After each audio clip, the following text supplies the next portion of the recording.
ഇവിടെ ന്യായമായ വേതനം നമ്മൾ പറയുമ്പോൾ നേരത്തെ മിനി ചൂണ്ടിക്കാണിച്ചതുപോലെ ഇവർക്ക് ആഹാരം, പാർപ്പിടം, വസ്ത്രം ഇതൊന്നും പണം വേണ്ട, ഉണ്ടാക്കണ്ട. സുഭിക്ഷമായ ആഹാരം കൊടുക്കുന്നുണ്ട്. മട്ടൺ കൂട്ടി ആഹാരം കഴിക്കുന്ന എത്ര സാധാരണക്കാരുണ്ട് ഈ നാട്ടിൽ?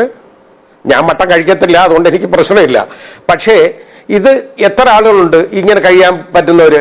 ആ രീതിയിലുള്ള ആഹാരം കൊടുക്കുന്ന സ്ഥലമാണ് ജയില്.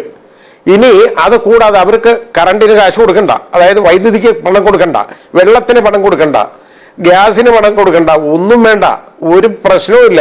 അനങ്ങാതെ അവിടെ കിടന്നിട്ട് ആഹാരം കഴിച്ചുകൊണ്ട് കിടന്നാൽ മതി. പിന്നെ ഇവരുടെ ജോലി എന്ന് പറയുന്നത് അത് അറിയാൻ വയ്യാത്തോണ്ടാണ് ആളുകൾ പറയുന്നത് വലിയ കഠിനമായ, അങ്ങനെ കഠിനമായ ജോലിയൊന്നുമില്ല. ഈ പറയുന്ന ഒന്നുമല്ല, ഈ പറയുന്ന എല്ലാം വെറുതെയാണ്. ഞാനിത് ഒരുപാട് കണ്ടിട്ടുള്ളത് കൊണ്ട് ഞാൻ പറയാണ്, അങ്ങനെ കഠിനമായ ജോലിയൊന്നുമില്ല. ഇനി ഇത് നോക്കുമ്പോൾ വിനു, നമ്മൾ മനസ്സിലാക്കേണ്ടത് നമ്മുടെ തൊട്ടടുത്ത സംസ്ഥാനമാണല്ലോ തമിഴ്നാട്. ആ തമിഴ്നാട്ടിലുള്ള വേതനം എത്രയെന്നറിയോ? 200 രൂപയാണ് സ്കിൽഡ്. ആ സെമി സ്കിൽഡിന് 180, അതുപോലെ തന്നെ അൺസ്കിൽഡിന് 160. ഡൽഹിയിൽ 361, 328, 297 ഇതാ റേറ്റ്. പക്ഷേ കേരളത്തിൽ വരുമ്പോൾ ഇവിടെ ഒരുപാട് കൊടുക്കണം. അതിന് കാരണമുണ്ട്. ഞാൻ പറഞ്ഞ അതിൽ റീസൺ ഉണ്ട് ഇവരുടെ കയ്യിൽ ആ കൊടുക്കാനുള്ളതിന്റെ കാരണം ഏറ്റവും കൂടുതൽ ജയിലിൽ കിടക്കുന്ന ആരാന്നൊന്ന് അന്വേഷിച്ചാൽ മതി.